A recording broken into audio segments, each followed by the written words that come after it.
কারোর সাথে খারাপ ব্যবহার করার আগে, কাউকে দুঃখ দেওয়ার আগে, মানুষকে অবহেলা করার আগে, জেনে বুঝে বন্ধুকে বিপদে ফেলার আগে, ইচ্ছে করে কারো নামে বদনাম দেওয়ার আগে, নিঃশর্তভাবে যে তোমার জন্য করে তাকে টেকেন ফর গ্রান্টেড ভাবার আগে একবার ভাববে, কেন এটা করলাম? জাস্ট একবার নিজেকে জিজ্ঞেস করার পর যদি মনে হয় কাজটা ঠিক করনি, তাহলে নিজেকে শুধরে নিও।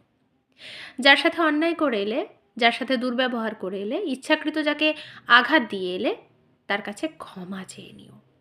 তার সাথে ভালো ব্যবহার করে বুঝিয়ে দিও তুমি তোমার কৃতকর্মের জন্য অনুতপ্ত। একমাত্র অনুতাপ আর অনুশোচনায় নিজের কৃতকর্মের পাপ থেকে কিছুটা হলেও মুক্তি পাওয়া যায়।